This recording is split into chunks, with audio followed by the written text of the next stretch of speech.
നമസ്കാരം. കറിവേപ്പില പോലെ എടുത്തു കളയുക എന്നൊരു പ്രയോഗം നമ്മൾ കേട്ടിട്ടുണ്ടാകും. സാധാരണ ചില വീടുകളിലൊക്കെ പ്രത്യേകിച്ച് പെൺകുട്ടികളെ ആ വീട്ടുകാരൊരു ബാധ്യത പോലെയാണ് കണക്കാക്കുന്നത്.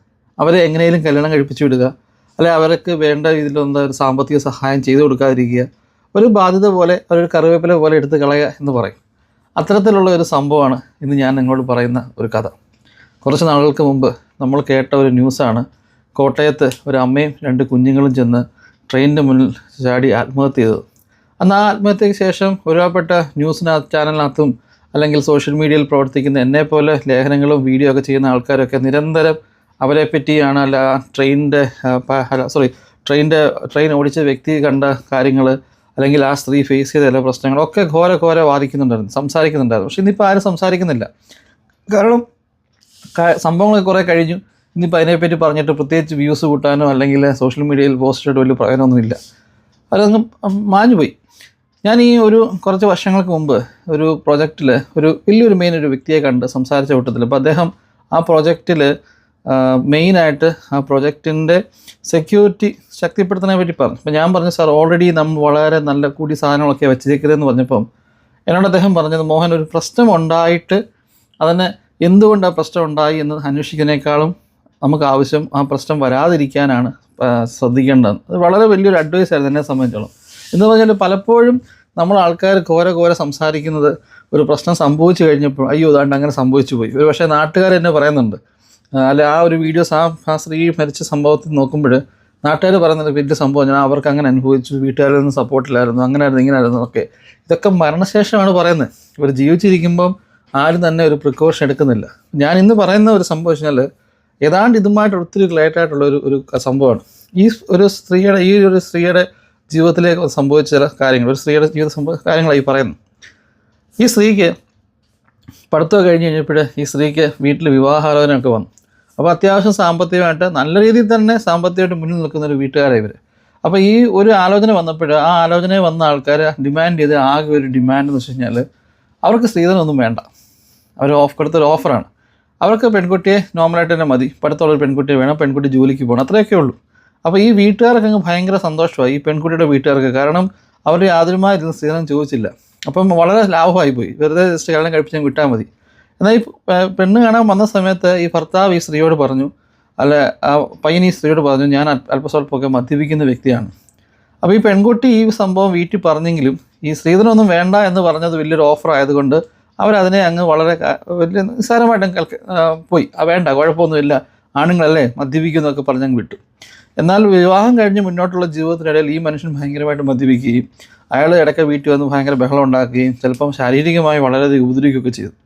ഇതിനിടയിൽ ഇവർക്ക് 1-2 കുഞ്ഞുങ്ങളൊക്കെ ഉണ്ടായി. ഈ സ്ത്രീക്കൊരു ജോലി കിട്ടി. ഇപ്പോൾ ഈ ഭർത്താവിൻ്റെ വീട്ടിലെ ഒരു കാഴ്ചപ്പാടെന്ന് വെച്ച് കഴിഞ്ഞാൽ ഈ സ്ത്രീ സമ്പാദ്യം ഒന്നും തന്നെ ഈ സ്ത്രീക്ക് അനുഭവിക്കാൻ താല്പര്യം കാണിക്കുന്നില്ല. അവരെല്ലാം തന്നെ ആ വീട്ടിലെ എല്ലാവിധമായ എക്സ്പെൻസും ഈ സ്ത്രീയുടെ മണ്ടയിൽ അടിച്ചേൽപ്പിച്ച് യാതൊരുമായ സാമ്പത്തിക ഭദ്രതയും ഈ സ്ത്രീക്ക് ഇല്ലാത്തൊരവസ്ഥയിലേക്ക് പോയിക്കൊണ്ടിരിക്കുകയാണ്. അപ്പം അതിനോടൊപ്പം തന്നെ ഈ ഭർത്താവിൻ്റെ ഭാഗത്തുനിന്ന് ഭയങ്കരമായ മോശമായ പ്രതികരണം. ചില സമയത്തൊക്കെ രാത്രിയിൽ പാതിരാത്രിയിൽ ഈ സ്ത്രീയെയും കുഞ്ഞുങ്ങളെയും വീണ്ടും പുറത്തിറക്കി നിർത്തുക ഇയാൾ. അവർക്കകത്ത് കയറി വരാൻ പറ്റത്തില്ല. അപ്പം അങ്ങനെ ഈ സ്ത്രീ ഇവിടെ അപ്പനോട് സംസാരിച്ചു, അപ്പോൾ എനിക്ക് എന്തെങ്കിലും സഹായം നിങ്ങൾ ചെയ്തു തരണം, എനിക്കൊരു ചെറിയൊരു 5 സെൻറ്റ് ഭൂമിയെങ്കിലും എനിക്ക് തരണം, എനിക്കൊരു ചെറിയ വീട് വെച്ച് അവിടെ നിൽക്കാൻ, അഥവാ അതുപോലെ രാത്രി ഇറക്കി വിടുമ്പോൾ ഒന്ന് കയറി താമസിക്കാൻ എനിക്കൊരു വീടെങ്കിലും വേണമെന്ന് പറഞ്ഞു. ഈ അപ്പനിത് സമ്മതിച്ചില്ല. നമ്മൾ വിചാരിക്കും സാമ്പത്തിക ബുദ്ധിമുട്ടുള്ള വ്യക്തിയാണ്, നല്ല ഏകദേശം ഒരു 5-6 കോടിക്ക് മേളിൽ ആസ്തിയുള്ള മനുഷ്യനും 8-9 ഏക്കർ വസ്തുവുള്ള മനുഷ്യനാണ് ഒരു 5 സെൻറ്റ് ഭൂമി ഈ സ്ത്രീക്ക് കൊടുക്കാൻ താല്പര്യം കാണിക്കാൻ വെച്ചുകൊണ്ടിരിക്കുന്നത്. സ്വന്തം മകളാണ്. അപ്പോൾ അതാ ഞാൻ പറഞ്ഞത്, ചില ആൾക്കാർ ചിലരുടെ ജീവിതത്തിൽ നിന്ന് ഒരു ബാധ്യത പോലെ ഇറക്കി അങ്ങ് വിടും. കെട്ടിച്ചു കഴിഞ്ഞാൽ പിന്നെ ഇനി ഒന്നും കൊടുക്കണ്ട, അല്ലെ എന്തെങ്കിലുമൊക്കെ കാട്ടിക്കൂട്ടി കിട്ടിച്ചുവിടുക എന്നുള്ള ചില ആൾക്കാരുടെ ചില പേരൻസിൻ്റെ ഒരു കൺസെപ്റ്റായി പറഞ്ഞത്. അവർക്ക് അവരുടെ ചിന്താഗതി അങ്ങനെ. ഈ സ്ത്രീ വളരെയധികം ബുദ്ധിമുട്ടി പോയിക്കൊണ്ടിരിക്കുകയാണ്. ഇതിലേറ്റവും സൂത്രധാരണം എന്ന് പറഞ്ഞാൽ ഈ സ്ത്രീയുടെ അമ്മയാണ്. ഈ സ്ത്രീയുടെ അമ്മയാണ് ഈ അപ്പനെ നിയന്ത്രിക്കുന്നതും. ഇവർക്കൊരു അനിയൻ പയ്യനുണ്ട്.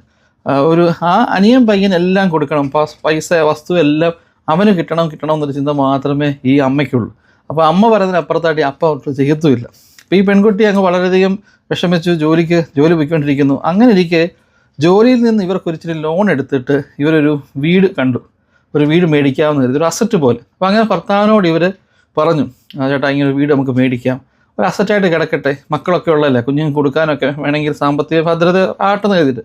അപ്പോൾ ഏകദേശം ഈ ഭർത്താവ് അതിനോടൊരു യോജിക്കുകയും ചെയ്തു. പക്ഷേങ്കിൽ ഈ പെൺകുട്ടി വീട്ടിൽ വന്ന് സ്വന്തം വീട്ടിലെ അപ്പനോടും അമ്മയോടും ഈ കാര്യം പറയുകയും അപ്പനും അമ്മയും എന്താ ചെയ്തെന്ന് വെച്ച് കഴിഞ്ഞാൽ ഈ ഭർത്താവിനോട് പോയിട്ട് പറഞ്ഞു, നീ ആ വീട് മേടിക്കാൻ ഇവരെ സമ്മതിച്ചു കഴിഞ്ഞാൽ നിൻ്റെ കയ്യിൽ നിന്ന് അവളുടെ കൺട്രോൾ ഫുള്ള് പോകും, പിന്നെ നീ പറയുന്ന ഒന്നും അവൾ കേൾക്കില്ല. അങ്ങനെ ഭർത്താവിനെ ബ്രെയിൻ വാഷ് ചെയ്ത്, നോക്കണം സ്വന്തം അപ്പനാണ് മരുമോനെ ബ്രെയിൻ വാഷ് ചെയ്ത്, അല്ലെ അമ്മയും കൂടെ ചേർന്ന് മരുമോനെ ബ്രെയിൻ വാഷ് ചെയ്ത് ആ സ്ത്രീയും കൊണ്ട് വീട് മേടിപ്പിച്ചില്ല. എന്നോട് ഈ ഒരു സംഭവം പറഞ്ഞ ആൾ പറയുന്നത് വെച്ചാൽ ഒരു പക്ഷേ ഇനിയും വരാൻ പോകുന്ന വലിയൊരു ആപത്തായിരിക്കും ആ സ്ത്രീയുടെ ജീവിതം.